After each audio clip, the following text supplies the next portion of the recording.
వారు మిక్కిలి భయపడుతుంటే వారితో కూడా దేవునితో ఏమంటుంది, భయపడకుడి, నేడు దావీదు పురమంద మీ కొరకు ఒక రక్షకుడు పుట్టి ఉన్నాడు అంటున్నాడు. ఆమెన్, హల్లెలూయా. చూడు, దేవుడి దూత ఇక్కడ భయపడకుడి అని చెప్పడం మనం వింటూ ఉన్నాం. ఆమెన్, హల్లెలూయా. ఈరోజు క్రిస్మస్ వర్తమానం, దేవుడు ఇక్కడికి వచ్చినప్పుడు నాకు ఇచ్చిన వర్తమానం, నేను ఏదో ప్రిపేర్ అయ్యాను ఏదో చెప్పాలని, కానీ దేవుడు ఈ సంఘానికి ఇస్తున్నది ఏంటంటే భయపడకుడి. Amen, hallelujah. దేవుడు భయపడొద్దు అంటున్నాడమ్మ ఈరోజు. ఆమెన్, హల్లెలూయా. ఇదిగోండి, మరి ఎందుకు భయపడొద్దు అంటున్నాడు? అసలుకి భయం ఎందుకు వచ్చింది? భయం పడకుండా మరి ఈ మెసేజ్ మనల్ని తీసుకువెళ్తుందని నేను నమ్ముచూ ఉన్నాను. ఆమెన్, హల్లెలూయా. ఎందుకు ఇక్కడ గొర్రెల కాపరులకు భయపడొద్దు అని దేవుడు మాట్లాడుతున్నాడంటే, మరి వారి జీవితంలో వారు చాలా తక్కువ వారి యొక్క సాక్ష్యం పనికి రాదు. చెప్పాలంటే వారి సాక్ష్యాన్ని ఎవరు పట్టించుకోరు. కాబట్టి ఈ మంచి ఒక గొప్ప వెలుగు వారు చూసినప్పుడు, మరి ఇది ఏంటో ఒక వింతగా ఉందని వారు భయపడుతూ ఉన్నప్పుడు, దేవుడు వారిని భయపడొద్దు, ఎందుకు భయపడొద్దు అంటున్నాడంటే, మీ కొరకు రక్షకుడు ఉదయించున్నాడు అన్నాడు అనమాట. ఆమెన్, హల్లెలూయా. చూడండి, మానవుని యొక్క భయం, ఈ భయం వల్లే మరి ఒక రకమైన ఆందోళనకు మనం గురవుతూ ఉంటాం. ఒకసారి నాకు భయం వేసింది. ఎప్పుడంటే, నేను ఇంజనీరింగ్కి వెళ్ళడానికి ముందు ఒకసారి కైకలూరు ఒక చిన్న సైకిల్ వేసుకుని వెళ్తూ ఉన్నా. ఈ సైకిల్ వేసుకుని వెళుతూ ఉన్నప్పుడు వెళ్ళి వచ్చేసాను. గేట్ దగ్గర గేట్ పడింది. నేను అటువైపున ఉన్నా, గేటుకి పక్కనే నేను సైకిల్తో ఉన్నాను. మంచును ఆనించుకుని వస్తున్నా. అటు నుంచి మరి గేట్, అటువైపు కూడా గేట్ వేస్తారు కదా, అటువైపు ఉంది గేటు, ఇటువైపు ఉంది గేటు. అయితే సడన్గా ఒక లారీ వస్తుంది. స్పీడ్ బ్రేకర్స్ అక్కడ అవతల వైపు నుంచి వస్తుంది. స్పీడ్ బ్రేకర్ దగ్గర ఆపలా, సర్లే ఇక్కడికి వచ్చి ఆపుతాడు గేట్ దగ్గరికి అని అనుకున్నా. తీరసి వస్తే ఆ మొదటి గేట్ని గుద్దేశాడు అతను.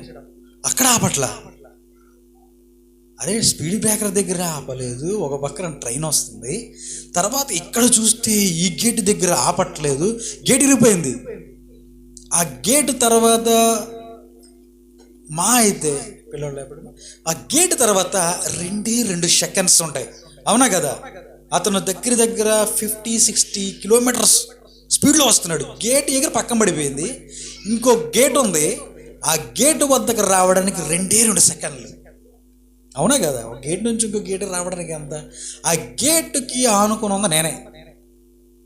ఆ గేటుకి ఎవరో ఆనుకుని ఉన్నది నేనే. అయితే ఆయన ఆపట్ల. నేను తప్పించుకుని పోవడానికి లేదు. ఎందుకని అంటారా? ఇలా ఉన్నప్పుడు కొద్దిగా మీరు అబ్జర్వ్ చేస్తే గేటు, మన కైకలూరు గేట్ దగ్గర అదంతా డౌన్గాను ముళ్ళ చెట్లతోనూ చాలా గజిబిజిగా ఉంటుంది. మనం పారిపోవాలన్నా కష్టమే. అయితే అప్పుడు ఏం జరిగిందంటే, మరి నేను అక్కడ నా సైకిల్ వదిలేసా. కానీ ఏదో రకంగా ఎటో గట్ట పారిపోవాలనుకుంటాం మనం. అలా మన మీదకి వచ్చేస్తూ ఉంటుంటే, మనమైతే 2 అడుగులు నేనైతే ఇలా వేసాను. మనం 2 అడుగులు వేయని, 3 అడుగులు వేయని, ఇన్ని అడుగులు వేసిన మరి ఉన్న సమయంలో అది వచ్చి నా మీద ఎక్కేయాల. అయితే నేను భయంతో పరిగెలుతూ ఉన్నా. మరి దేవుడు మహాకృప బట్టి మరి ఏమేందో తెలియదు, కానీ ఆ వెహికల్ ఇలా వస్తుందన్నమాట. నేనేమో ఇలా నుంచున్నా కైకలూరు ఇటువైపు వేలో, అతను అటువైపు వే నుంచి వచ్చాడు, నన్ను కొట్టేయాలా. అయితే అతను ఒక్కసారిగా స్టీరింగ్ తిప్పాడండి. ఆమెన్, హల్లెలూయా. ఈ స్టీరింగ్ ఇటు తిప్పేపాటికి నా మీదకి రావాల్సిన కీడు ఏమైపోయిందంటే, ఇలా వెళ్ళిపోయి ఒక ఆవిడ అక్కడ పాపం ఒక బైక్ మీద తీసుకొచ్చి ఆమెని అక్కడ కూర్చుంది. ఆ బైక్ మీద గేట్ వేసారని అతను ఏం చేశాడంటే, అతను కొద్దిగా పక్కకి వెళ్ళి ఉంచున్నాడు. ఆమె అక్కడ ఉంది. మొట్టమొదటిగా వచ్చి ఆ లారీ ఆమె మీద ఎక్కేసి వెళ్ళిపోయింది. ఆమె మీద ఎక్కేసి వెళ్ళిపోతే ఆమె పేగులు అన్నీ బయటకు వచ్చేసినాయి అన్నమాట. అయితే ఆ మరణం నాకు రావాలి. ఆమె అక్కడికక్కడే స్పాట్ డెత్. ఆ మరణం యాక్చువల్లీ నేను ముందున్నా, నా ముందు రావాలి వెహికల్. కానీ ఆ డ్రైవర్ ఏమనుకున్నాడో పక్కకి తిప్పేశాడు. పక్క తిప్పేస్తే అక్కడ ఉన్న కుర్రోళ్ళు అయితే ఉన్నారు కొంతమంది, వాళ్ళు జంప్ చేసే అవతల దూకేశారు కుర్రాళ్ళు కాబట్టి. పాపం ఏమో తప్పించుకోలేకపోయింది, ఎక్కేస్తే మరి పొట్టలో నుంచి బయటికి పీగలు రావడం, మరి అక్కడ ఏమన్నా చనిపోవడం చూసింది. అయితే ఇదంతా చూసి నాకు భయం వేసింది. ఏమేసిందంటే నాకు భయం. అది ఎంత భయంకరమైన భయం అంటే ఆ భయానికి 15 రోజులు అన్నం తినలా. నేను ఇదంతా ఎందుకు చెప్తున్నానంటే భయం కలిగినప్పుడు మనలో ఏం జరుగుతుందో అని చెప్తున్నాను అనమాట. భయం వచ్చినప్పుడు మనం జడిసిపోతాం. నేను వస్తున్నారు అప్పుడు మా సహోదరి కజిన్ సిస్టరు భీమవరంలో ఉంటుంది, వాళ్ళ హస్బెండ్ చనిపోయారు. అయితే మా అమ్మగారు ఆమె దగ్గర ఉంది, మా దగ్గర ఎవరు లేరు. అయితే ఎవరన్నా అన్నం తీసుకొస్తున్నారు, అన్నం ఎక్కట్లా. ఎందుకు అంటే భయం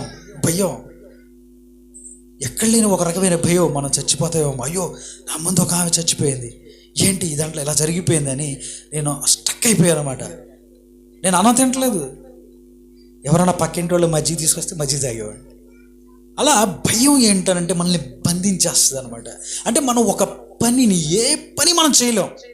ఈ భయం ఉండటం వల్ల మనం ఏమవుతామంటే మనం వెళ్ళవలసిన, మనం జరిగించవలసిన ఏ కార్యక్రమాన్ని కానీ, చదువుకోవడం ఉండదు, ఇంకా పని చేయడం ఉండదు. అలా ఒక భయంకరమైన భయానికి గురైపోతూ ఉంటాం అనమాట. అయితే దేవుడు ఏం చెప్తూ ఉన్నాడంటే భయపడకుడి. Amen hallelujah. భయపడకుడి అంటున్నాడు దేవుడు.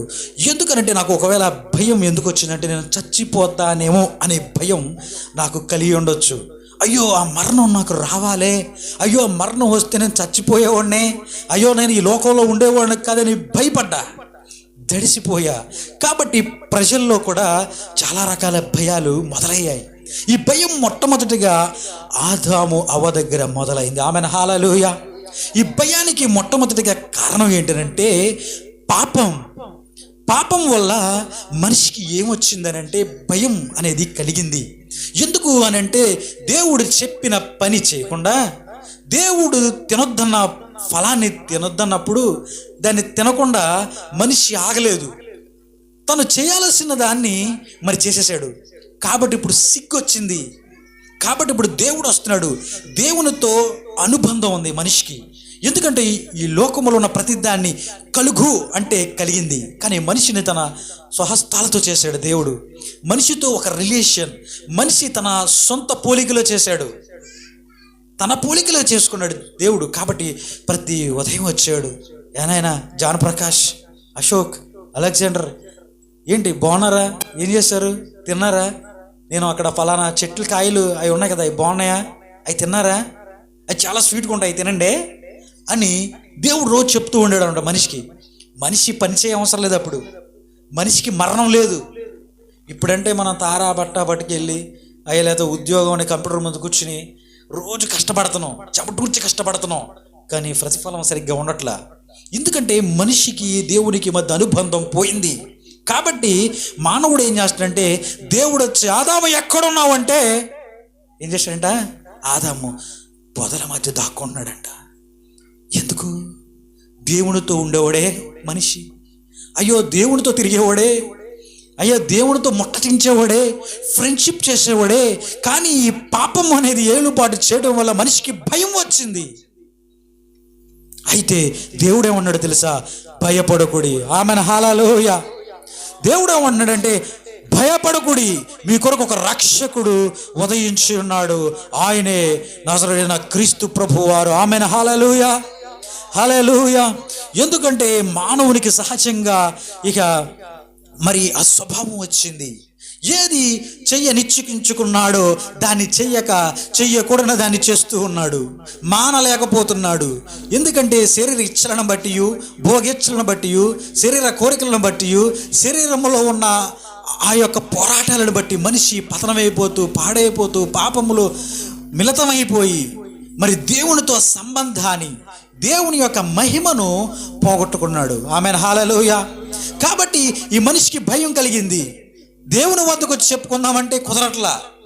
ఎందుకంటే దేవుడి దగ్గరికి వస్తే ఏం బాగుంటుంది, ఇంత గలీజు పనులు నేను చేశానే, దేవుడు చెప్పిన ఏ పని నేను చేయలేదే, కాబట్టి దేవునికి నేను చోటు ఇవ్వను, కాబట్టి ఇక నేను యూదాలా చచ్చిపోతా, యూదా దేవునికి చెప్పుకోవాలా, తనలో భయం కలిగింది, తన తప్పిదం చేశాడు, తన పాపం చేశాడు, దేవుని అప్పగించాడు. అయితే సాతాను తనలో ఒక భయం పెట్టింది, రాయ్ నువ్వు చేసింది అంత తప్పు తెలుసా, దేవుడు నీకు క్షమించడు, నువ్వు చచ్చిపోతావు, చచ్చిపోరా అన్నాడు. కాబట్టి తన భయంతో అతను ఏమైపోయాడంట, ఉరేసుకుని చచ్చిపోయాడంట. చూడండి, భయం తనని చంపడానికి చూస్తూ ఉంది, భయం జడిసేలా చేస్తుంది, భయం నిద్రాహారాలు లేకుండా చేస్తుంది, భయం నిన్ను ఏ పని చేయనవదు, వాళ్ళ కూర్చోబెట్టేస్తుంది. కాబట్టి మరి ఈ భయంతో ఉన్న ఈ మనిషిని మరి దేవుని వద్దకు ఆ మనిషి రావాలంటే చాలా కష్టం. ఎందుకంటే పారిపోతున్నాడు మనిషి. దేవుడు ఒకవేళ అతని దగ్గరికి వచ్చిన మనిషి అజుంటలేదు. ఎందుకంటే మనిషి పాపపు స్వభావాన్ని బట్టి. ఇంకా మనం ముందుకు వెళ్ళి చెప్పుకోవాలంటే పాత నిబంధన గ్రంథములో మరి దేవుడు ఒక జనాంగాన్ని ఏర్పరచుకునేవాడండి. ఇంకా సర్వలోకానికి చెప్పండి మీరు భయపడకుడి అని దేవుడు ఎందుకు చెప్తూ ఉన్నాడంటే, పూర్వకాలంలో ఓన్లీ ఇశ్రాయేలు ప్రజలు మాత్రమే దేవుడు దర్శించేవాడు. ఆమె హల్లెలూయా. ఓన్లీ ఇశ్రాయేలు ప్రజలను మాత్రమే దేవుడు దర్శించేవాడండి. ఓన్లీ అబ్రహాము సంతానంలో ఉన్నవారిని దర్శించేవాడు. ఎందుకంటే మానవులు చెడుతనముతో పాపముతో నిండిపోయారు. కాబట్టి నోవాహు సమయంలో మరి మనుషులందరిని దేవుడు అంతం చేసేసాడు. తర్వాత ప్రజలు ఏమైనా మాట వింటారా అని అంటే అక్కడ మాట వింటలేదు. అయితే మరి అబ్రహాము ద్వారా ఆయన ఒక జనాంగాన్ని ఏర్పరచుకుని ఒక ప్రత్యేకమైన జీవితం వారు జీవించడం బట్టి దేవుడు ఎలా ఉంటాడు, దేవుడితో సంబంధం ఎలాగా ఉండాలి అని ఆ ప్రజలకు నేర్పిస్తూ ఉంటే ఆ ప్రజలు ఎన్నో రకాల ప్రయాణాలు వారు చేశారు. మరి ఎన్నో తెగుళ్ళు వారికి వచ్చాయి. ఐగుప్తులో 10 తెగుళ్ళు వచ్చినప్పుడు వాళ్ళకి ఏం రాలా, కానీ మరి దేవుడు ఇలా కాపాడి ఎర్ర సముద్రం నుంచి బయటికి తీసుకొస్తున్నాడు. 40 సంవత్సరాల పాటు ఎడారిలో ఆయన నడిపించి తీసుకొస్తున్నాడు. వారికి ఆహారం అవసరం లేదు, వారికి మరి చెప్పులు అవసరం లేదు, బట్టలు అవసరం లేదు, చాలా చక్కగా ఉన్నారు. కానీ వారి హృదయాలు మార్చబడ్డాయమ్మా. వాళ్ళు మార్చబడ్డారా? వారిలో రక్షణ మార్పు కలిగిందా? వారిలో సంతోషం ఉందా? ఇప్పుడు భయమే. నెఫీలీలను చూస్తే భయం వాళ్ళకన్నా ఉన్నత దేహులను చూస్తే వారికి భయం. మోషే మీద సనుగుతారు, గొనుగుతారు. వారికన్నా ఎక్కువ సామ్రాజ్యాన్ని చూస్తే వారికి భయం. అయితే మనిషి నిజంగా చూడండి, 10 రకాల తెగుళ్ళ నుంచి దేవుడు కాపాడాడే, అయినా మనిషి మారట్లా. అరే వాడికన్నా గొప్పవాడిని చూసినా, వారికన్నా గొప్ప సైన్యాన్ని చూసినా, వాళ్ళకన్నా గొప్ప ఉద్యోగస్తులను చూసినా వారికి భయం. ఎందుకు అని అంటే వారి హృదయంలో పాపం ఉంది. కాబట్టి వాళ్ళు ఏం చేస్తున్నారు, భయపడుతూనే ఉన్నారు. దేవుడితో రిలేషన్ వారికి లేదు. కాబట్టి వారు ఏమైపోయారు, నశించిపోయారు అనమాట. వారి బిడ్డలు మాత్రమే కానాన్ని చేరారు. Amen hallelujah. కాబట్టి వీళ్ళకి ఎందుకంటే భయం, ఎవరిని చూసినా భయం వాళ్ళకి, ఎందుకంటే దేవునితో సరైన సంబంధం లేదు. అయితే ఇక్కడ ప్రజలు కూడా దేవునితో సరైన మరి మార్గంలో నడుస్తున్నారంటే ఇక్కడ లేదు. మరి ఎలాగా? దేవుడు కొన్ని ఆజ్ఞలు ఇచ్చాడు, దాని ప్రకారంగా మనుషులు జీవించడానికి కష్టమైపోయింది. అవునా కదా? ఆకాన్ లాంటి ఒక వ్యక్తి, ఏం లేదు, చిన్నది ఒక వస్తువు, దేవుడే యుద్ధం చేయమంటాడు, దేవుడే వాళ్ళందరూ నిర్మూలన చేయమంటాడు. కానీ ఆ వెండిని ఆ బంగారం తీసుకోవద్దు అంటాడు. ఒకటే కండిషన్. కానీ అక్కడికి వెళ్తారు, అది చూస్తే కానీ ఆశపడతారు, దాని ఇంట్లో తెచ్చుకుని పెడతారు, కుటుంబం అంతా నాశనం అయిపోద్ది. ఎందుకు? శపితమైన దాన్ని తనను తీసుకోవడం బట్టి శపింపబడుతూ ఉన్నాడు. మనిషి శపింపబడ్డాడు, నేల అంతా కూడా శపింపబడింది. చూడండి, ఇంకా వెళుతూ ఉండగా అనేక చోట్ల దేవునికి వ్యతిరేకంగానే చేస్తున్నారు. ఎందుకు? శరీర స్వభావం. కాబట్టి ప్రజలు నశించిపోతున్నారు. కొన్ని చోట్ల 20,000 మంది చచ్చిపోతున్నారు, కొన్ని చోట్ల 40,000 మంది చచ్చిపోతున్నారు, కొన్ని చోట్ల లక్షల మంది చనిపోతున్నారు. దేవుడు ప్రజలుగా వారిని చేయాలనుకుంటున్న వారి హృదయాలు మనసులు మారట్లేదు. కాబట్టి దేవుడు ఏదో ఒకటి చేయాలి. ఏదో రకంగా ఈ మనుషులందరినీ తనతో ఆ యొక్క మరి మొట్టమొదటిగా ఆదాము అవ్వ వారిద్దరితో దేవుడు ఏ విధంగా ముట్టడించారో ఆ విధంగా మనుషులతో ముట్టడించడం అనేది జరగట్లా. అయితే ఇది ఏ విధంగా జరిగిద్ది? ఎందుకంటే ఇప్పుడు మన బిడ్డలు ఉంటారు, ఒకటే రీజన్, మీ బిడ్డలైనా నా బిడ్డలైనా వాడు దొంగతనం చేశాడు, మీరు వదిలేస్తారండి? మళ్ళీ తీసుకొచ్చి అన్నం పెడతారు, చికెన్ వండుతారు, రేపు క్రిస్మస్ వస్తే పలవా పెడతారు. ఏం చేస్తాం? కొడుకు. అలాగే దేవుడు కూడా అంతే కదా, మనకంటే ప్రేమ గలవాడు ఆయన. దేవుడు లోకమును ఎంతో ప్రేమించిన కాబట్టి ఈరోజు క్రిస్మస్ రూపంలో ఆయన మన వద్దకు వచ్చాడంట. ఆమెను హల్లెలూయా. చూడండి, ఇన్ని కార్యాలు చేస్తూ ఉన్నా మనిషి లోబడట్లేదు, మనిషి హృదయము మార్చబడట్లేదు, మనిషికి దేవునితో మంచి సంబంధం లేదు. కాబట్టి మనిషి ఎప్పుడు భయపడుతూ ఉన్నాడు, ఎప్పుడు పిరికివానిగానే ఉన్నాడు. ఇంకా ఎగ్జాంపుల్ చెప్పాలంటే సమరయ స్త్రీని తీసుకోండి. సమరయ స్త్రీ మిట్ట మధ్యాహ్నము పూట యాకోబు బావ దగ్గరికి వచ్చింది అని మనం చదువుతున్నాం, అవునా కదా? మిట్ట మధ్యాహ్నం రావడానికి కారణం ఏంటి? నీళ్లు మధ్యాహ్నం తెచ్చుకుంటారు, మీరు శుభ్రంగా తిని పొచ్చుంటారు, అవునా కదా? ఎప్పుడు తెచ్చుకుంటారు? ఉదయం తెచ్చుకుంటారు, సాయంత్రం తెచ్చుకుంటారు. ఏమో మధ్యాహ్నం ఎందుకు తెచ్చుకుంటుందంటే భయం. ఎందుకనంటే తన శరీరంలో పాపం ఉంది.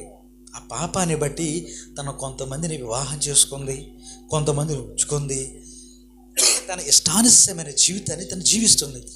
కాబట్టి ఆ భయంతో నలుగురు ఏమనుకుంటారు, నలుగురు నన్ను చూస్తే ఉమ్మేస్తారేమో అనుకుని ఆమె ఎవరికి కనపడకుండా మధ్యాహ్నము పూట ఆమె వచ్చి నీళ్లు చేసుకుని వెళ్ళిపోద్దంట. అయితే ప్రభు అయిన క్రీస్తు ప్రభు వారు అక్కడికి వచ్చాడండి. ఆమెను హల్లెలూయా. మరి యేసు ప్రభు వారు ఆ ప్రాంతానికి రావాల్సిన అవసరం లేదు, ఆయన వేరే ప్రాంతానికి వెళ్తున్నాడు. అయితే ఆయన నశించిపోయిన దాన్ని వెతికి రక్షించడానికి వచ్చాడంట. ఆమెను హల్లెలూయా. అందుకే మనల్ని భయపడవద్దు అంటున్నాడు. ఆమెను హల్లెలూయా. నశించిన దాన్ని వెతికి రక్షించడమే ఆ యొక్క క్రిస్మస్ యొక్క నిజమైన అర్థం. ఆమెను హల్లెలూయా. మరి ఈ నశించిపోతున్న ఈ సమరయ స్త్రీ పాపంలో ఉంది. ఈ పాపపు అలవాట్లు, ఈ చేష్టలు ఆమె మానలేకపోతుంది. ఇక్కడ చాలామంది మనం ప్రసంగాలు చేస్తాం, చాలా రకాలుగా చెప్పొచ్చు, కానీ మానవుడు ఎనడో, మానవుడు లొంగడో, మానవుడు అదే రకమైన పనులు ఎందుకు చేస్తున్నాడంటే తన శరీర రకమైన ఆ కోరికలు, ఆ ఇచ్చలు, శరీరానుసమైన విధానాన్ని బట్టి తను బంధింపబడి ఉంటాడు. కాబట్టి తను అంత ఈజీగా బయటకు రాడనమాట. అయితే ఇక్కడ క్రీస్తు ప్రభువు వారు తానే వచ్చి తను రావడం బట్టే మనం విడుదల పొందుకోగలుగుతాం. ఆమెను హల్లెలూయా. ఎందుకు అంటే తెలుసా, క్రీస్తు ప్రభువారు వస్తే ఒకటి మనకి రక్షణ అనేది వస్తుంది. ఆమెను హల్లెలూయా.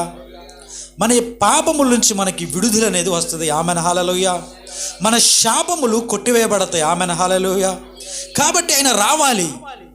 ఒకటి వచ్చింది, ఓకే, కానీ రక్షణ తీసుకుంటాం, మారు మనసు పొందామంటాం, బాప్తిసం తీసుకుంటాం, తెల్లారెళ్ళి మళ్ళీ ఇష్టం వచ్చినట్టు జీవిస్తామా?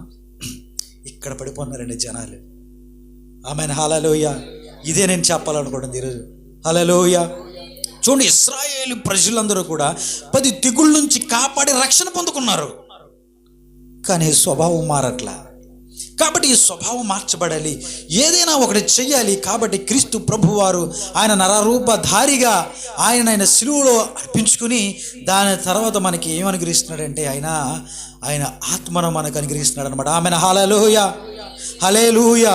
ఈ ఇచ్చిన ఆత్మ పిరికి ఆత్మ కాదనమాట. ఆమెను హల్లెలూయా. ఈ ఆత్మ ధైర్యము కలిగించే ఆత్మ, ఈ ఆత్మ దత్తపుత్రాత్మ, ఈ ఆత్మ సర్వసత్యములోనికి మనం నడిపించే ఆత్మ. ఆమెను హల్లెలూయా. ఇదిగో ఇప్పుడు దాకా మనం భయపడ్డాం, మనం సంఘానికి వచ్చి కొన్ని అలవాట్లను బట్టి కొన్ని రకాల శాపమైన కొన్ని కాడులు మన మీద ఉంటాయి, కొన్ని అలవాట్లు మనలో నుంచి పోవో, కొన్ని చీకటి క్రియలు మనలో ఉంటాయి. అయితే వాటన్నిటి నుంచి విడుదల పొందుకోవాలంటే దేవుడు మానవునికి ఇచ్చిన ఒకే ఒక్కరు ఆయన దీపాన్ని మనలో పెట్టాడు, ఆయన ఆత్మను మనకు అనుగ్రహిస్తున్నాడు అన్నమాట. ఆమెను హల్లెలూయా. ఆ ఆత్మ మనందరం పొందుకోవాలంటే ఒకటి జరగాలి, క్రీస్తు ప్రభు వారు ఈ లోకానికి రావాలి. ఆమెను హల్లెలూయా. ఆయన వచ్చి తిరిగి వెళితే గాని ఆత్మ అందరి మీద కుమ్మరింపబడదు. ఆమెను హల్లెలూయా. ఎందుకు నేను చెప్తున్నానంటే, ఒక దావీదు దేవుని హృదయానుసారుడిగా ఎందుకున్నాడు, భయము లేని ఒక వ్యక్తిగా ఎందుకున్నాడు, ఒక ధైర్యము కలిగిన వ్యక్తిగా ఎందుకున్నాడంటే దేవుని ఆత్మ మరి దావీదుకు ఉంది. ఆమెను హల్లెలూయా. దేవుని ఆత్మ ఆ రోజుల్లో కొందరకే ఉండేది. ఆమెను హల్లెలూయా. దేవుని ఆత్మ దావీదుకే ఉండేది, దేవుని ఆత్మ మోషేకే ఉండేది, దేవుని ఆత్మ సొలొమోనుకే ఉండేది, దేవుని ఆత్మ మరి సమూయేలుకే ఉండేది. దేవుని ఆత్మ మరి కొంతమంది సౌలుకే ఉండేది. దేవుని ఆత్మ గిద్యోని మీదకు దిగొచ్చేది. దేవుని ఆత్మ కొంతమంది వ్యక్తుల మీదకి వచ్చేది. కాబట్టి వారు మరి బలమైన కార్యాలు చేశారండి. ఆమెన హల్లెలూయ. వారు దేవుని కొరకు నిలబడ్డారండి. ఆమెన హల్లెలూయ. ఈరోజు దేవుడు మళ్ళీ ఎందుకు భయపడొద్దు అన్నాడు తెలుసా? ఇదిగో నీ కట్లు ఆయనకు తెలుసు, నీ బానిసత్వం ఆయనకు తెలుసు, నీ బంధకాలు ఆయనకు తెలుసు, నీ చీకటి జీవితం ఆయనకు తెలుసు, నా చీకటి జీవితం ఆయనకు తెలుసు. మన కట్లు మన బంధకాలు విడిపించడానికే ఆయన మనల్ని భయపడొద్దు అన్నాడు. ఆమెన హల్లెలూయ. ఈ రక్షకుడు అంటే సినిమాలో ఉన్న హీరో కాదు ఈయన. రక్షకుడు అంటే సినిమాలో వచ్చి ఫైట్ చేసి హీరోయిన్ సేవ్ చేసే ఆయన కాదు, లేకపోతే సహోదరుని సేవ్ చేసే ఆయన కాదు. ఒకవేళ ఆ విధంగా సేవ్ చేస్తే ఒకవేళ వాళ్ళు చచ్చిపోయే వరకు మాత్రమే సేవ్ చేయబడతారు, కానీ చచ్చిపోయిన తర్వాత సేవ్ చేయగలరా? సేవ్ చేయలేరు.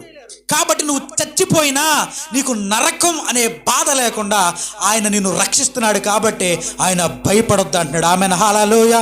చూడండి, ఆయన మనల్ని ఎందుకు భయపడొద్దు అంటున్నాడంటే మనలో ఉన్న ఈ తుచ్చమైన కోరికలను ఆయన తెంపేసి ఈ శాపాన్ని ఆయన కొట్టడానికి ఆయన రక్షణ ఇస్తున్నాడు.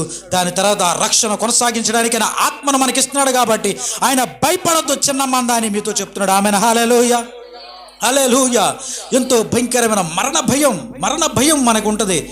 చచ్చిపోయిన తర్వాత మనం ఎక్కడికి వెళ్తామని ఒక మరణ భయం, అవునా కాదా? కాబట్టి మరి ఆ మరణ భయంతో సిలువ మీద ఉన్న ఒక వ్యక్తి అరుస్తూ ఉంటాడు మరణ భయంతో, నువ్వు యేసు ప్రభువు అయితే నువ్వు రక్షించవచ్చు కదా, అవునా కదా? ఆ మరణ భయంతో ఆయన అన్నాడు. ఇంకో ఆయన అన్నాడు, అయ్యా నువ్వు రక్షిస్తావని నేను నమ్ముతాను, నీ రాజ్యంలో నన్ను జ్ఞాపకం చేసుకుంటావా అన్నాడు ఆయన. సరే, నీవు కూడా నాతో పాటు పరదేశంలో ఉంటావు అన్నాడు. Amen hallelujah. ఇక్కడ నువ్వు నేను చేయాల్సిందేం లేదు. ఆ సిలువ మీద ఉన్న వ్యక్తిలాగా మనం ఆయన విశ్వసిస్తే చాలు, ఆయనే లోక రక్షకుడని విశ్వసిస్తే చాలు, ఆయన మనం రక్షించడానికి సిద్ధంగా ఉన్నాడు. Amen hallelujah. ఈరోజు మనం ఏ కట్లతో ఎక్కడ బంధింపబడ్డామో, ఏ విధంగా మనం నశించిపోతున్నామో ఆయనకు తెలుసు. కాబట్టి ఆయన మనల్ని భయపడొద్దు అన్నాడు. Amen hallelujah. చూడండి, మనం ఎన్నో కట్ల చేత లోకానుసరమైన పాపం, ఇక్కడ సమరయ స్త్రీ గురించి నేను చెప్తూ ఉన్నాను. తన పాపపు భయంకరమైన స్థితి, వ్యభిచారం అనే ఆ భయంకరమైన స్థితిలో తన ఉంది. తన లోకంలో కలవలేదు, ఎవరో తనకు బోధించరు, తను అసహించుకుంటారు. కానీ క్రీస్తు ప్రభువారు అక్కడ అడుగు పెట్టగానే, క్రీస్తు ప్రభువారు అక్కడికి వెళ్ళి, అమ్మా ఇదిగో నా వద్ద జీవ జలపు నది ఉంది, అది కానీ నీకు ఇచ్చారంటే నీకు ఎన్నటికీ దప్పిక కొనవన్నాడు. Amen hallelujah. ఆ దప్పిక ఏంటో తెలుసా? మంచి నీళ్లు కాదు, పాపం అనే దప్పిక నీలో ఉండదు. నేనిచ్చే జీవ జల నది ఆత్మను నువ్వు పొందుకుంటే నీలో ఆ పాపము అనే దాహం ఉండదు. Amen hallelujah. నేను చెప్పేది ఏంటంటే ఆ దేవుని ఆత్మ మనలో ఉంటే ఆ పాపం అనే దాహం చచ్చిపోద్ది. కాబట్టి మనం భయపడాల్సిన అవసరం లేదు. Amen hallelujah. హల్లెలూయా. కాబట్టి ఇప్పుడు మనం చేసేదేం లేదు, మనం ఆయన యందు విశ్వాసం ఉంచితే చాలు. ప్రభు ఆయన తన ఇచ్చిన ఆత్మ ద్వారా మనల్ని నడిపిస్తాడు. Amen hallelujah. ఆయన మనల్ని సర్వ సత్యంలోకి నడిపిస్తాడు. Amen hallelujah. మీ అందరికీ తెలుసు సత్యం అదేంటో తెలుసా? క్రీస్తు ప్రభు మన కోసం చనిపోయి తిరిగి లేచాడని. సర్వ సత్యం ఏంటో తెలుసా? ఆయన ఆత్మ మనల్ని నడిపిస్తాడని. Amen hallelujah. ఆయన ఆత్మ మన బలహీనతలను చూసి ఆయన మనకేం చేస్తాడంట? సహాయం చేస్తాడు. ఆయన వల్లే మనల్ని మార్చివేస్తాడు. ఆయన స్వరూపంలోనికి ఆయన మనల్ని తీసుకువెళతాడు. మన కట్లను ఆయన తెంపివేస్తాడు, మన బంధకాలను ఆయన తెంపివేస్తాడు. కాబట్టి మనల్ని భయపడొద్దు అంటున్నాడు. Amen hallelujah. మనుషులు ఎన్నో చెడు తలంపులతో మనం చిక్కబడి ఉంటాం. కొంతమంది త్రాగుడుకు బానిసై ఉంటారు. కొంతమంది కనీసం మోషన్కి వెళ్ళాలంటే సిగరెట్ తాగకపోతే మోషన్ రాని వాళ్ళు చాలామంది తెలుసు నాకు. ఎందుకంటే బంధింపబడ్డారు. చాలామంది చీకటి శక్తులతో బంధింపబడ్డారు. వారికి ఆరోగ్యం లేదు. చాలామంది తలంపుల విషయంలో బంధింపబడ్డారు. చాలామంది కృషించిపోయిన రోగాలతో, ఎన్నో తెగుళ్ళ చేత వారి కుటుంబంలో బంధింపబడ్డారు. ఎన్నో రకాల అలవాట్లతో బంధింపబడ్డారు. కాబట్టి ఈరోజు క్రీస్తు ప్రభు మనకేం చెప్తున్నాడో తెలుసా? ఇదిగో నేడే రక్షణ దినం, మీరు భయపడొద్దు. మన కొరకు ఎవరంట జన్మించింది? రక్షకుడు ఉదయించాడంట. Amen hallelujah. రక్షకుడు అంటే కాపాడేవాడు, మనల్ని రక్షించేవాడు, అవతలికి తీసుకువెళ్ళగలిగేవాడు. ఆయన ఏకైక దేవుడు ఒక్కడే, మన నజరేయుడైన యేసుక్రీస్తు ప్రభువారు. Amen hallelujah. కాబట్టి ప్రియ సంగమా, మనం భయపడ అవసరం లేదు. చిన్న మంద, మనం భయపడ అవసరం లేదు. ఎందుకంటే ఆయన చూడండి ఎంత గొప్ప ప్రేమ. కాబట్టి ఆయనే వచ్చాడు, ఆయన మన కొరకు చనిపోతున్నాడు. మిమ్మల్ని నేను ఒంటరిగా వదలనయ్యా, నా ఆత్మని మీకు తోడుగేస్తున్నాను అన్నాడు. ఆమెను హల్లెలూయా. ఈ ఆత్మ మన మీదకి వచ్చినప్పుడు గిద్యోను వలె మన ముందు అనేకమైంది సైన్యం. మరి గిద్యోను పిరికితనము కలవాడు, అవునా కదా? గిద్యోను ఎలాంటి వాడు చెప్పండి? భయముతో మరి గోధుమలు దులుకుంటూ ఉన్నాడు. గోధుమలు ఒక రహస్యమైన స్థలములకు వెళ్ళి గోధుమలు మరి దుల్లకొడుతూ ఉంటే దేవునితో వచ్చింది, పరాక్రమము గల బలాఢ్యుడా అంటుంది. ఈయనేమో పిరికివాడు, వణికిపోతూ ఉంటాడు. అక్కడికి ఆ గోధుమలు రహస్యముగా వచ్చి దులుపుతూ ఉంటాడు. ఎందుకు తెలుసా? ఫిలిప్తీయులు వస్తారు. ఫిలిప్తీయులు పంట అంతా నాశనం చేసుకుని తీసుకెళ్ళిపోతారు. ఎందుకనంటే ఫిలిప్తీయులు పైచేయి అక్కడ. ఫిలిప్తీయులు కనపడితే వారి ద్రాక్ష రసాన్ని తీసుకువెళ్ళిపోతారు, వారి గోధుమలు తీసుకువెళ్ళిపోతారు. అందుకని రహస్యముగా భయపడుతూ తన జీవితంలో భయానికి గురైపోయి జాయిగా చేసుకుంటున్నప్పుడు దేవుని దూత అక్కడికి వచ్చి భయపడొద్దు, ఆయనకు చెప్తుంది ఏంటో తెలుసా? భయపడొద్దు, పరాక్రమము కలిగిన బలాఢ్యుడా అని. చూడండి, ఒక పిరికితనము కలిగిన వాడికి పరాక్రమము గల బలాఢ్యుడని ఒక పేరు ఎలా ఇస్తుందంటే, దేవుని ఆత్మ మరి ఆయన మీదకి దిగి వస్తుంది కాబట్టి, దేవుని శక్తి అతని మీద కుమ్మరింపబడుతుంది కాబట్టి అతను 300 మందిని తీసుకువెళ్ళి 1,20,000 మందిని హతం చేశాడండి. ఆమెను హల్లెలూయా. ఈరోజు మనం చిన్న మందగా ఉండొచ్చు, ఈరోజు మనం నలుగురుగా ఉండొచ్చు, మనం భయపడాల్సిన అవసరం లేదు. మన శత్రు పెద్దవాడై ఉండొచ్చు. ఇదిగో ఆ రోజు గిద్యోను వలె ఆయన మనకు సహాయం చేయవాడు ఉన్నాడు. మనల్ని భయపడాల్సిన అవసరం లేదు. ఇదిగో మరణ భయముతో దాక్కున్న ఏలియా మీ అందరికీ తెలుసు. మరణం, యెజెబెలు ఒక సవాల్ ఇసిరింది, రేపటికి ఈ దినానికి నేను లేపేస్తా. ఆ సమయంలో భయానికి గురైపోయిన ఏలియా సేవ ఆపేద్దాం అనుకున్నాడు, సేవను పక్కన పెట్టేద్దాం అనుకున్నాడు. కానీ దేవుడు ఆయన సేవా పరిచర్యని కొనసాగించాడు. ఆయనలో ఉన్న భయాన్ని తొలగించాడు, భయాన్ని తీసివేశాడు. అది కేవలం క్రీస్తు ప్రభు వారి వల్ల మాత్రమే కలుగుతుంది. ఈ యొక్క ప్రజలు మరి ఆ యొక్క ఆత్మను పొందుకోవడం ద్వారానే ఆ యొక్క ధైర్యం వారిలో కలుగుతుంది. ఒక రిఫరెన్స్ నేను చెప్తాను, మీరు చూడండి. మరి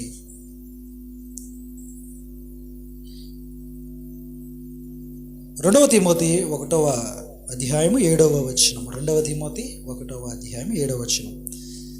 దేవుడు మనకు శక్తియు ప్రేమయు ఇంద్రియ నిగ్రహము గల ఆత్మని ఇచ్చాడు, కానీ పిరికితనము గల ఆత్మను ఇయ్యలేదు. Amen hallelujah. చూడ, మనకి పిరికితనము కలిగిన ఆత్మను మనకి ఇవ్వలేదు. ఆయనకు తెలుసు మనం భయపడతామని. ఆయనకు తెలుసు ఇశ్రాయేలు ప్రజలు వారి నడకలు మాత్రమే వెళుతున్నాయి, వారి శరీరాలు మాత్రమే వెళుతున్నాయి, వారి హృదయము వారి మనస్సు ఏది కూడా దేవుని మీద కేంద్రీకరించలేకపోతుంది, దేవుని శాపానికి లోనైపోతుంది. ఎందుకనంటే వారు బానిసలుగా కట్టబడ్డారు. వారి హృదయములు, వారి తలంపులు బానిసత్వములో ఉన్న మరి పూర్వపు అజ్ఞానపు చేష్టల చేత వారు పట్టబడి ఉన్నారు. అయితే దేవుడిచ్చిన ఆత్మ ద్వారానే వారు విడుదల పొందుకోగలుగుతారు. కాబట్టి క్రీస్తు ప్రభువారు ఈ నూతనమైన ఈ యొక్క నిబంధన గ్రంథములో ఈ నూతనమైన మనకు ఆయన ఇచ్చింది ఈ యొక్క దేవుని ఆత్మ ద్వారా ఆయన మనల్ని రక్షిస్తున్నాడు అనమాట. ఆమెన్ హల్లెలూయా, హల్లెలూయా.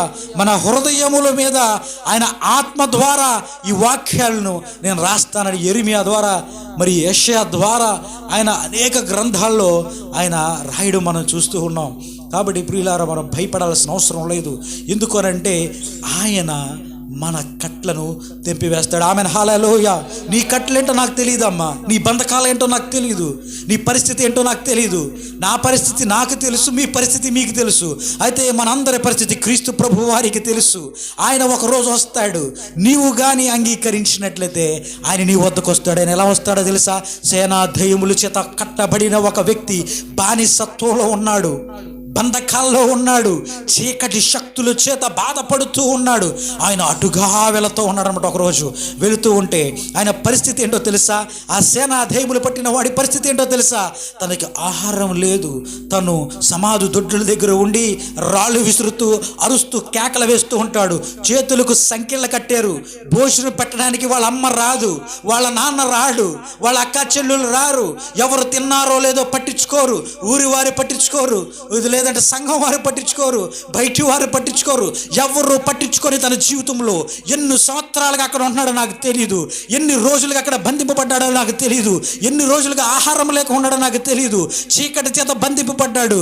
అటువంటి తన చీకటి జీవితంలో ఒక్కసారిగా క్రీస్తు ప్రభు వారు వెళ్ళి ఇదిగో ఒక్క మాట అక్కడ ప్రకటిస్తున్నాడు, ఓ సేనాదయమా ఈ మనిషిని విడిచిపో అనగానే ఆ చీకటి శక్తులు, ఆ పాపపు శక్తులు, ఆ బంధకములు, ఆ దురాత్మ చీకటి శక్తులు ఒక్కసారిగా వెళ్ళిపోయి ఆమెను హల్లెలూయా. ఈరోజు నశించిపోయిన దాన్ని వెతికి రక్షించడానికి ఆయన వచ్చాడు కాబట్టి మనం భయపడాల్సిన అవసరం లేదు. ఆమెను హల్లెలూయా. ప్రియ సంగమా, చూడండి, ఎవరో తెలియని ఒక వ్యక్తి కోసం క్రీస్తు ప్రభు వారు వెళ్ళాడు. ఆయన వచ్చి అయ్యా యేసయ్యా సేనాదయాలు పట్టి నువ్వు నన్ను విడిపించు అన్నాడా? అనలేదు. కానీ నశించిపోయిన దాన్ని వెతికి రక్షించడానికి ఆయన వచ్చాడు. ఆమెను హల్లెలూయా. ఆయనకు తెలుసు ఎక్కడ నశించిపోతుందో, నీ జీవితంలో ఏ పరిస్థితిలో నువ్వు నశించిపోతున్నావో ఆయనకు తెలుసు. సమరయ స్త్రీ జీవితం నశించిపోతుందని ఆయనకు తెలుసు. వాళ్ళెవరో ఆయన దగ్గరికి వచ్చి యేసయ్యా నువ్వు మా ఇంటికి వస్తావా, నువ్వు వస్తే రక్షిస్తావంట, నువ్వు మమ్మల్ని కాపాడుతావంట, మా రోగాలు తీసేస్తావంట, వాళ్ళు ఏం మాట్లాడాల. కానీ నశించిపోయిన దాన్ని వెతికి రక్షించడానికి క్రీస్తు ప్రభువారు ఈ లోకానికి వచ్చాడు. ఆమెను హల్లెలూయా. కాబట్టి మనం భయపడ అవసరం లేదు. హల్లెలూయా. తన ప్రాణాన్ని కూడా లెక్క చేయకుండా, తన ప్రాణాన్ని, తన కుమారుణ్ణి మనకి వెనక తీయక ఆయన ఇవ్వడానికి, ఆయన మనకు అనుగ్రహించడానికి ఆయన ముందుకు వచ్చాడు. కాబట్టి ఇదిగో ఈ సమస్తాన్ని మనకు లోపరచలేడా? ఈ రోగాన్ని ఆయన తీయలేడా? ఈ వ్యాధిని, ఈ సమస్యను, నీ బంధకాలను, నీ తెగుళ్ళు, నీ ఆర్థిక పరిస్థితులను ఆయన మార్చలేడా అని ఈరోజు ఈ వాక్యం ద్వారా ఆయన మనతో మాట్లాడుతున్నాడు. ఆమెను హల్లెలూయా. చూడండి, ఆయన తనను తగ్గించుకుని ఆయన మహిమను, ఆయన యొక్క కీర్తిని, ఆయన ఐశ్వర్యమును అన్నిటినీ విడిచిపెట్టి ఒక భేదవాడిగా ఒక పశువుల పాకలో చుట్టబడి ఉండడానికి కారణం ఏంటో తెలుసా? నిన్ను వెతికి రక్షించడానికి. ఆమెను హల్లెలూయా. నువ్వు ఏ పరిస్థితుల్లోనో నాకు తెలీదు, నువ్వే కట్లలో చిక్కుబడి ఉన్నావో నాకు తెలీదు, ఆయన ఎప్పుడు వస్తాడో నాకు తెలీదు, ఏ రోజు వస్తాడో నాకు తెలీదు, కానీ ఆయన రావడం మాత్రం ఖచ్చితం అన్నమాట. ఆమెను హల్లెలూయా. హల్లెలూయా. కాబట్టి భయపడకుడి. భయం మానవులో ఉన్న పాపము వల్ల వచ్చిన భయం, మానవులు అనారోగ్యం వల్ల చచ్చిపోతానే భయం, ఈ లోక దురాత్మల చేత కట్టబడిన పరిస్థితుల వల్ల భయం, లేదంటే ఎప్పుడు ఒక మనిషికి చిన్నతనం నుంచి వచ్చిన కొన్ని అలవాట్లు ఉంటాయి చూడు, ఆ అలవాట్లు వేడకపోవడం వల్ల భయం. దేవుడు నన్ను అంగీకరించడేమో, నన్ను మరి పక్కకు తోసేస్తాడేమో అని మనలో భయం ఉంటుంది. అయితే ఈరోజు మనం కృపకే గాని ధర్మశాస్త్రానికి లోనైన వరం కాదు. ఆమెను హల్లెలూయా. హల్లెలూయా. హల్లెలూయా. కాబట్టి మనుష్య కుమారుడు నశించిపోయిన దానిని వెతికి రక్షించడానికి వచ్చాడు. కాబట్టి ఇది మహా గొప్ప దినం, ఇది మహా సంతోషకరమైన దినం. Amen hallelujah. ఇది ఉచిత కరికరం. మనమేదో ప్రేమించామని కాదు, మనమేదో ఆయన కోసం పాటుపడ్డామని కాదు, మనం ఇంకేదో చేస్తున్నామని కాదు, కానీ ఆయన మనల్ని ముందుగా ప్రేమించి తను మన కొరకు అర్పించుకున్నాడు. ఇందులో ఆయన ప్రేమ ఉన్నది. Amen hallelujah. హల్లెలూయా. చూడండి, తన ప్రాణాన్ని పెట్టడానికి కూడా వెనక తిని ఆయన, నీ అనారోగ్యం ఎంతమ్మా, ఈరోజు నీకున్న బాధ ఎంత, నీకున్న తెగులు ఎంత, నీకున్న సమస్య ఎంత చెప్పండి, అవునా కదా? నీకోసం ప్రాణం పెడతారా మీ తల్లిదండ్రులు అంటే పెడతాం అంటారు, కానీ పెట్టరు. నిజంగా ప్రాణం ఎలా పెట్టగలుగుతాం? పెట్టలేం.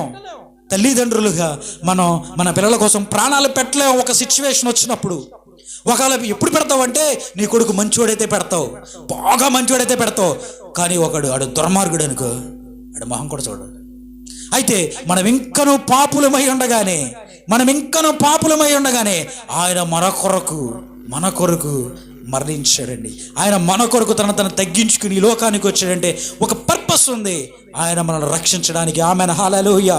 సినిమాలో హీరోలు అయితే శరీరాన్ని రక్షించగలరేమో, ఆత్మను ఎలా రక్షించగలరు? ఆత్మను ఏ విధంగా రక్షించగలరు? ఏ హాస్పిటల్లో దీనికి ట్రీట్మెంట్ ఉంది? నీ ఆత్మను ఏ విధంగా పరలోకానికి చేర్చగలరు? నిత్యమైన ఆ నరకాన్ని తప్పించుకుని ఆ పరలోకానికి నువ్వు వెళ్ళాలి అని అంటే మరి ఏ విధంగా నువ్వు వెళ్ళగలుగుతావు అంటే, ఆ రక్షకుడు ఉదయించడం వల్ల నీవు ఆ పరలోకానికి వెళతావు. ఆమెను హల్లెలూయా. హల్లెలూయా. దావీదు పట్టణం ముందు రక్షకుడు ఉదయించాడు. అయితే నీ హృదయంలో క్రీస్తు ప్రభువు వారు ఉదయించినట్లయితే ఆ పాప శాపముల నుంచి నిన్ను విడిపిస్తాడు. ఆమెన్. హల్లెలూయా. ఈరోజు మనం తెలుసుకోవాల్సింది ఏంటంటే క్రీస్తు ప్రభువు వారు ఎక్కడో దావీదు పురములో పుట్టినట్టు కాదు, కొత్త నిబంధనలో మనలోనే ఆయన ఉదయించాడు. ఆమెన్. హల్లెలూయా. హల్లెలూయా. చిన్న ఎగ్జాంపుల్ చెప్తా. క్రీస్తు ప్రభువు వారు అటుగా నడుస్తూ వెళుతూ ఉన్నాడు. ఒక పరిచయ నిమిత్తం వెళుతూ ఉంటే దూరం నుంచి మెల్లగా ఒక ఆమె వస్తుంది. చెంగు నడుచుకుంటూ వస్తుంది. జనాల్ని అటు ఇటు చూస్తుంది. నన్ను ఎవరన్నా చూస్తారా అని చూస్తుంది. ముసుకేసుకుని వచ్చింది, జాయిగా వచ్చింది. యేసు ప్రభుని పలకరించట్లా, చుట్టూ ఉన్నవారిని పలకరిస్తలా, అయ్యా నాకు రోగం ఉందని పలకరిస్తలా, నాకు జబ్బు ఉందని పలకరిస్తలా. ఒక్కసారిగా ఆయన అంగీని ముట్టుకుని వెళ్ళిపోతుంది. అప్పుడు అంగీని ముట్టుకోగానే యేసు ప్రభు వారికి అర్థమైపోయింది, నా యొక్క ప్రభావం ఎక్కడికో వెళ్తుంది. ఎవరో నన్ను ముట్టుకున్నారని అక్కడ ప్రశ్నించినప్పుడు ఆ స్త్రీ వస్తుంది బయటికి. అయ్యా నేనేనయ్యా, ఎన్నో సంవత్సరాలుగా ఏళ్ల తరబడి అయ్యా రక్తస్రావంతో నేను బాధపడుతున్నానయ్యా, రక్తస్రావంతో నేను ఇబ్బంది పడుతున్నానని ఆమె ఏడుస్తూ ఉంది. ఎందుకనంటే ధర్మశాస్త్రం ప్రకారం రక్తస్రావం కలిగిన స్త్రీ సమాజంలో ఉండడానికి వీల్లేదు, ఊళ్ళో ఉండడానికి వీల్లేదు, మందిరానికి వెళ్ళడానికి వీల్లేదు, ఎదురు రావడానికి వీల్లేదు, అసలు మనిషికి కనపడడానికి వీల్లేదు.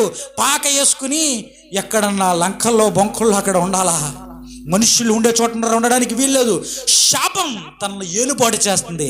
ధర్మశాస్త్రం ప్రకారం తను ఏమంటారో తెలుసా, ఈమె రక్తస్రావంతో బాధపడుతుందంటే తన తల్లో ఇదో పాపం చేసిందయ్యా, ఇది శాపగ్రస్తురాలు, దీని మొహం చూపించొద్దు అని మనుషులు ఆమెను చూసి ఉమ్మేసేవాళ్ళు.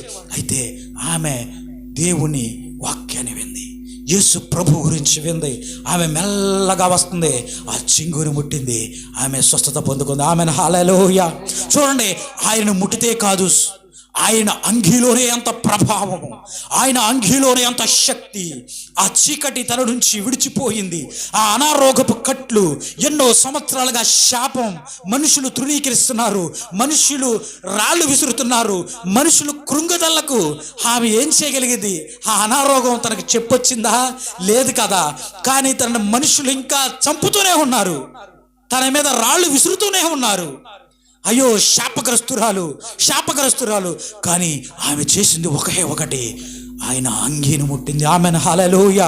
ఈరోజు నేను చెప్పదలుచుకుంది ఏంటంటే ఆయన అంగీలో అంత ప్రభావం ఉన్నప్పుడు ఆయనలో ఎంత ప్రభావం ఉన్నది. ఆయనే నీ హృదయములో ఉదయించినట్లయితే నీలో ఎంత ప్రభావం ఉంటుంది. ఆమెను. హల్లెలూయా. చూడండి ఒకసారి, ఆయన అంగీలో అంత ప్రభావం ఉన్నప్పుడు, ఆయన నీ హృదయములో ఉదయించినప్పుడు ఏ చీకటి శక్తి నిన్ను ముట్టగలదు, ఏ అనారోగము నిన్ను ముట్టగలదు, ఏ ఆర్థిక పరిస్థితి నిన్ను ముట్టగలదు, ఏ దుష్టుడు నిన్ను ముట్టగలడు. ఒకరు వచ్చి నీకు చెప్పాలా? మై డియర్ ఫ్రెండ్స్, ఒక్కసారి జ్ఞాపకపరుచుకోండి, క్రీస్తు ప్రభువారు ఇటు వరకు ఎవరి వద్ద ఉదయించేవాడు కాదు. క్రీస్తు ప్రభువారు ఎవరి హృదయంలోకి వెళ్ళేవాడు కాదు, కేవలం ప్రవక్తల హృదయాల్లోకి వెళ్ళేవాడు. కేవలం ఒక న్యాయాధిపతుల హృదయంలోనికి, న్యాయాధిపతుల వద్దకి దిగి వచ్చేవాడు. కాబట్టి వాళ్ళు గొప్ప కార్యాలు చేశారు, రాజులతో యుద్ధాలు చేశారు, వాళ్ళు గెలిచారు. 120,000 మంది ఉన్నప్పటికీ 300 యుద్ధం చేస్తారు, గెలుస్తారు. 10 మంది యుద్ధం చేస్తారు, గెలుస్తారు. దావీదు వంటి పొట్టివాడు ఒక్కడే యుద్ధం చేస్తాడు, గొలియాతు వంటి 7 అడుగుల వాడిని జయిస్తాడు. ఎందుకో తెలుసా? ఆయన వచ్చి ఆయన ఆత్మ ద్వారా ఆయనలో నివసిస్తున్నాడు. కాబట్టి వాళ్ళు అవన్నీ చేయగలిగారు. ఆమెన్. హల్లెలూయా.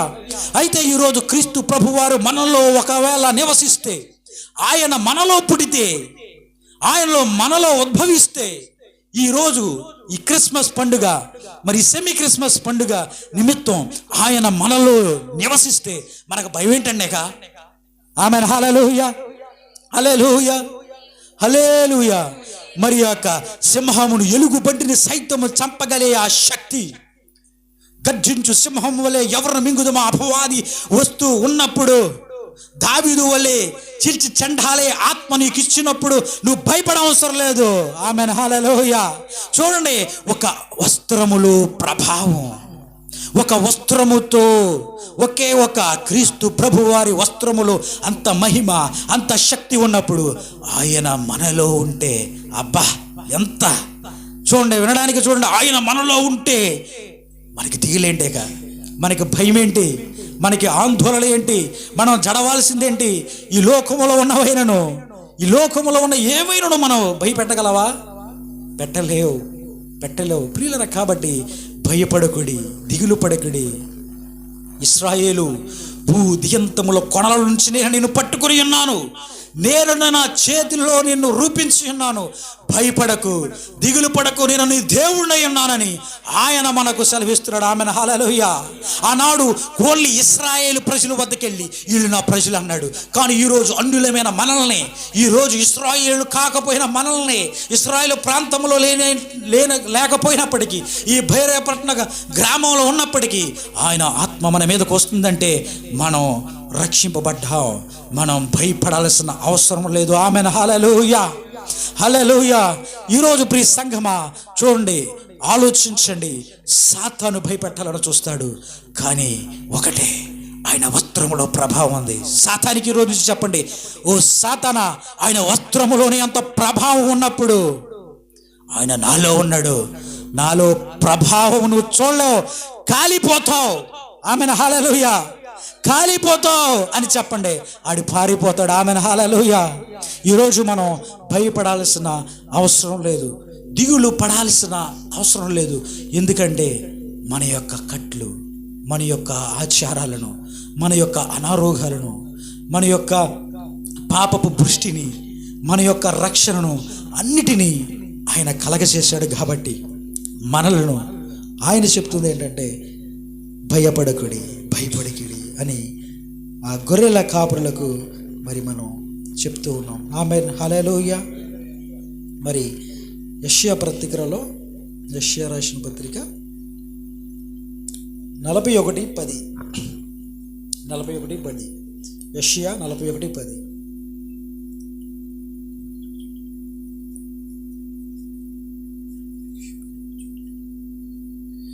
నీవు నా దాసుడు అనియు, నేను నిన్ను ఉపేక్షింపక ఏర్పరచుకుంటేననియు నేను నీతో చెప్పి ఉన్నాను. నీకు తోడై ఉన్నాను, భయపడకము, నేను నీ దేవుడినై ఉన్నాను. దిగులు పడకము, నేను నిన్ను బలపరుతును. నీకు సహాయము చేయవాడును నేనే, నీతియను నా దక్షిణ హస్తంతో నిన్ను ఆదుకొందును. ఆమేన్, హల్లెలూయా, హల్లెలూయా. దేవుడు ఈ సంవత్సరంలో మనకిస్తున్న వాగ్దానం ఏంటో తెలుసా?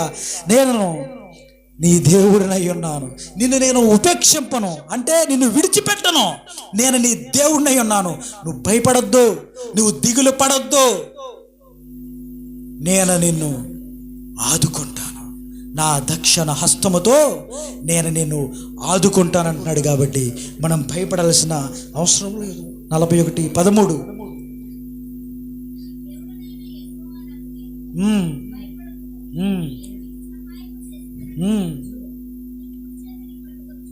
ఆమేన్, హల్లెలూయా, హల్లెలూయా. చూడండి, దేవుడు నేను యెహోవాకు, నేను భయపడకము, నేను నీకు సహాయము చేసేదనని చెప్పుచు నీ కుడి చేతి పట్టుకొనిచున్నాను. హల్లెలూయా, హల్లెలూయా.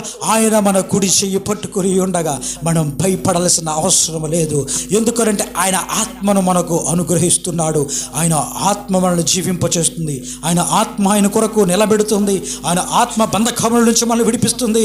ఆయన ఆత్మ ఈ యొక్క శరీరపు కోరికలు, ఈ లోక ఆశల నుంచి మనల్ని విడిపిస్తుంది. కాబట్టి ఇక మనం ఏం చేయ అవసరం లేదండి. చూడండి, రక్షణ ఆయన శరీరంతో తెస్తున్నాడు. ఆ రక్షణ కొనసాగించడానికి, ఆయన వలె మనల్ని మార్చడానికి ఆయన పరిశుద్ధాత్మను మనకు అనుగ్రహిస్తున్నాడు. ఆమేన్, హల్లెలూయా, హల్లెలూయా. పాత నిబంధన గ్రంథములో ఈ యొక్క ప్రజలు, ఇశ్రాయేలు ప్రజలు వెళుతూ యుద్ధాలు చేస్తూ ఉన్నారు, కానీ వారికి రక్షణ దొరకట్లే. ఎందుకంటే వారు శరీరానుసారంగా వెళ్తున్నారు, కానీ ఆత్మ మొత్తం, వారి ఊహల మొత్తం మరి ఐగుప్తు స్వభావం, పాపపు స్వభావంలో ఉంది. అది విడుదల లేదు. ఎందుకు అని అంటే మోషే ఒక్కని మీదే దేవుని ఆత్మ ఉంది. మిగతా ప్రజలందు మామూలు ప్రజలే. ఆమెన్, హల్లెలూయా. చూడండి, మోషే ఒక్కడే దేవుని చూడగలుగుతున్నాడు. మోషే ఒక్కడే ముఖాముఖిగా మాట్లాడుతున్నాడు. మోషే ఒక్కడే దేవుని దర్శించగలుగుతున్నాడు. మోషే ఒక్కడే దేవుని మాట్లాడుతుంటే ఆ స్వరాన్ని గ్రహించగలుగుతున్నాడు. ఈరోజు కొత్త నిబంధన గ్రంథములో ఈ సంఘములో ఉన్న మీ అందరికీ దేవుని ఆత్మ ఆయన అనుగ్రహించాడు. మోషే వలె ఇప్పుడు మీరు దేవునితో మాట్లాడొచ్చు. దేవుడు మీతో ఉంటాడు. దేవుడు ఏం చేయాలో మీకు చెప్తాడు. దేవుడు మిమ్మల్ని నడిపిస్తాడు. దేవుడు మీతో ఉన్నాడు. కాబట్టి ఆ రోజు మోషే చేసినట్టుగా గొప్ప కార్యాలు మీరు చేయొచ్చు కాబట్టి నేను నీ చేయి పట్టుకొని ఉన్నాను, నీవు భయపడకు. ఆమేన్, హల్లెలూయా. ఇంకా భయపడాల్సిన అవసరం ఏంటంటే మనకి దేవుడు మనతో ఉంటే 5 సంవత్సరాలు ఒక ఎమ్మెల్యేగా గెలిస్తే 6వ సంవత్సరం ఉంటాడో లేదో తెలియదు. ఆయన నమ్ముకుంటే మనకేం రాదు. మన ఊళ్ళో సర్పంచ్ నమ్ముకుంటే ఏం రాదు, డాక్టర్ నమ్ముకుంటే ఏం రాదు, యాక్టర్ నమ్ముకుంటే ఏం రాదు, డబ్బున్న వాడిని నమ్ముకుంటే ఏం కాదు. వీరందరినీ సృష్టించిన యేసు క్రీస్తు ప్రభువు అయిన మన క్రీస్తు ప్రభు ఈ లోకంలో ఎవరు తెలుసుకోకపోయినా మన తండ్రిని మనం తెలుసుకున్నాం. ఈ లోకాన్ని ఒక్క మాటతో చేసిన ఆయన మన పరిస్థితులను మార్చగలేడా? మనలో ఉన్న భయాన్ని తొలగించలేడా? కాబట్టి సంగమా, భయపడకుడి, భయపడకుడి.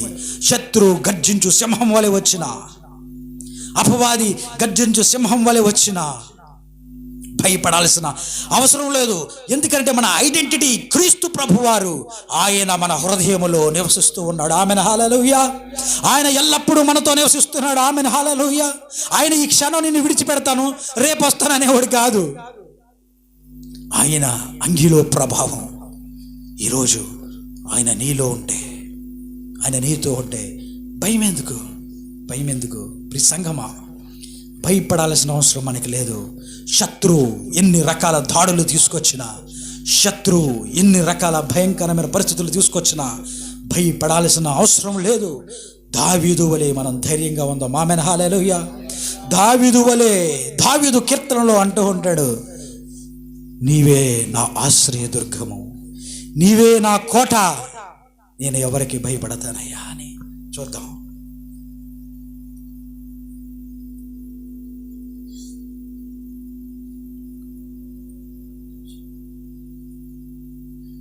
నలభై 46:1 కీర్తన 46:1.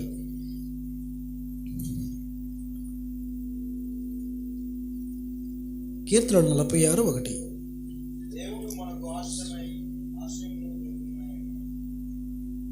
ఆపత్కాలములో ఆయన నమ్ముకొనదగిన సహాయకుడు. ఆమెన్, హల్లెలూయా, హల్లెలూయా. ఆపత్కాలములో ఆయన నమ్ముకొనదగ సహాయుడు. మన ఆపదలు వచ్చినప్పుడు మనల్ని ఎవ్వరు మన వైపు రారు, ఎవరు మనల్ని పట్టించుకోరు. అయితే ఆయన ఇస్తున్న అభయం ఏంటో తెలుసా? నీకు ఆపత్కాలం అన్నదా, దా నా ఆశ్రయ కోటములు దూరు. ఆమెన్, హల్లెలూయా. ఆశ్రయ కోట అంటే, దుర్గము అని అంటే ఏంటో తెలుసా? శత్రువులు వస్తూ ఉన్నప్పుడు యుద్ధానికి, శత్రువులు రాజ్యాన్ని పట్టుకోవడానికి వచ్చినప్పుడు బలమైన దుర్గాలు కడతారు. ఆ దుర్గాలు కూడా ఒకవేళ కూలిపోవచ్చు, ఆ దుర్గాలు కూడా ఒకవేళ పడిపోవచ్చు. కోవిడ్ వచ్చిందండి, వచ్చినప్పుడు టీకాలు ఆపాయా, హాస్పిటల్ ఆపాయా, డాక్టర్లు ఆపారా? మన క్రీస్తు ప్రభువరే దుర్గం మనల్ని ఆపింది. ఆమెన్, హల్లెలూయా.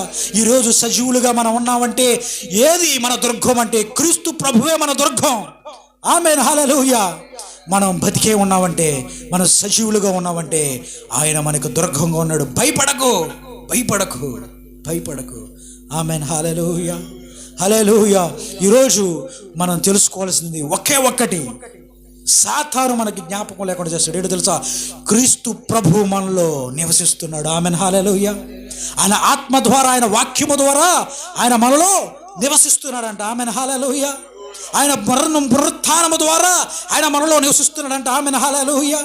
ఆయన ప్రభావములో అంత బలం ఉంటే ఆయన మనలో నివసిస్తున్నాడు. ఆయన ఒక మాట మాట్లాడితే కొన్ని వేల సేనాధీనములు వెళ్ళిపోతూ ఉంటే ఆయన మనలో నివసిస్తూ ఉంటే ఎంత గొప్ప మేలు మనకు జరుగుతుంది. కాబట్టి మనం భయపడాల్సిన అవసరం లేదు. మన ఎమ్మెల్యే ఎంపీల కొడుకులు కాకపోవచ్చు, మన తల్లిదండ్రులు కోటేశ్వరులు కాకపోవచ్చు, కానీ వీరందరిని సృజించిన నజరేయుడైన క్రీస్తు మనకున్నాడు. ఆమెన్, హల్లెలూయా. వీరి ఆస్తి ఒకవేళ కరిగిపోవచ్చు, వీరి ఆరోగ్యం ఒకవేళ చెడిపోవచ్చు, ఒకవేళ చస్తే నరకానికి పోతారేమో మనకు తెలీదు. మనకంటూ ఆ నిత్యమైన పరలోకం, మనకంటూ నిత్యమైన ఆ రాజ్యం మనకు ఉంది. మనకు ఒకవేళ బంగారం కొనుక్కోవడానికి డబ్బులు లేకపోవచ్చు, ఈ లోకంలో ఉన్న వారి వలె ఆరోగ్యంగా ఉండడానికి హాస్పిటల్కి వెళ్ళలేకపోవచ్చు. అయితే మన పరలోక పట్టణంలో బంగారపు వీధుల్లో మనం నడుస్తామంట. ఆమెన్, హల్లెలూయా. ఇక్కడ మనకి కంఫర్ట్ ఇల్లు లేకపోవచ్చు, మనకు అక్కడ మంచి భవనాలు ఉన్నాయని క్రీస్తు ప్రభు వారు చెప్తున్నారు. ఆమెన్, హల్లెలూయా. ఇంకా భయం ఏంటండి? 60 ఏళ్ళు 50 ఏళ్ళు ఈ జీవితానికి భయపడాల్సిన అవసరం లేదు. నిత్య అగ్నిలో నుంచి మనల్ని తప్పింప చేయుచున్న ఆ క్రీస్తు ప్రభు ఈరోజు మనకు ఉన్నాడు. పాత నిబంధనలో ఆ ప్రజలకి లేరండి, కొత్త నిబంధనలో మనకు ఆయన తోడున్నాడు.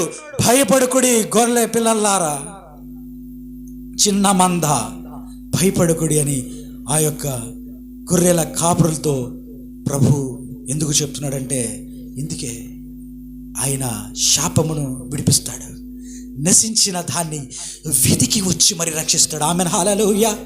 నువ్వు వెతుక్కుంటూ ఆదివారం మందిరానికి వస్తావు కదా, మరి నీ విషయంలో ఆయన పట్టించుకోడు అనుకుంటున్నావా? ఆయన వదిలేశాడు అనుకుంటున్నావా? ఆయన నిన్ను ఒంటరిగా ఉంచాడు అనుకుంటున్నావా? ఆలస్యంలో ఆయన అద్భుతాన్ని దాచాడు. ఆమెన్, హల్లెలూయా. చెరసాలలో 14 ఏళ్ళు మగ్గిపోయాడు. ఎవరు? యేషేబు. ఆయన విడిపించగలడు. కానీ ఒక సమయం ఆయనని విడిపిస్తే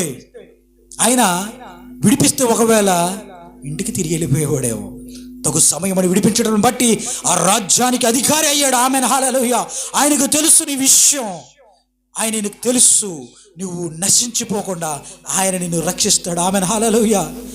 లోక రక్షకుడు నశించిన దాన్ని వెతికి రక్షిస్తున్నాడు. ఇప్పుడు మనల్ని మనం రక్షించుకోవడానికి ఏమి లేదు, ఆయన మనల్ని రక్షిస్తున్నాడు. ఆయన మనలో ఉన్నాడు, ఆయన మనల్ని నడిపిస్తాడు. కాబట్టి ప్రియ సంఘమా, మనము భయపడ అవసరం లేదు. ఆయన మన భూదిగంతముల కొనల నుంచి ఆయన మనం పట్టుకున్నాడంట. ఆయన మనల్ని ఎక్కడి నుంచి ఏర్పరచుకున్నాడో తెలుసా? ఇన్ని వేల మంది ఉన్నారు కదా, ఇన్ని వేల మందిలో మనం కొంతమందిగా ఉన్నాం. దానికి ఎవరు బాధ్యులు? నువ్వేదైనా మంచి చేసావనా? కాదు, ఆయన నిన్ను ఏర్పరచుకున్నాను అంటున్నాడు. ఆమెన్, హల్లెలూయా. లేఖనములో చూసినట్లుగా నేను నిన్ను ఏర్పరచుకున్నాను. యాకోబు, పురుగు వంటి యాకోబు, స్వల్ప జనమగు యాకోబు, నేను నిన్ను ఏర్పరచుకున్నాను. తల్లి గర్భములో రూపింపబడక మునిపే నేను నిన్ను ఏర్పరచుకున్నాను. కాబట్టి నువ్వు భయపడకు. ఒక కుక్క పిల్లని పెంచుకున్నావు అనుకో, దాని బాగోగులని మనం చూసుకుంటాం. చిన్న కుక్క పిల్ల. అలాంటిది క్రీస్తు ప్రభు వారు ఈ లోకంలో మనల్ని పుట్టించాడంటే ఆయన మనల్ని విడిచి వెళ్ళిపోవడానికి కాదు. ఆమెన్, హల్లెలూయా. ఒక ఫ్యాన్ తిరగపోతే జాన్ ప్రకాష్ బాగు చేస్తాడు, ఎందుకంటే కొనుక్కున్నాడు దాన్ని. ఒక మానవుడిగా బాగు చేస్తాడు, దాన్ని విడిచిపెట్టి పడేయడు, దాన్ని బాగు చేసేంత వరకు బాగు చేస్తాడు.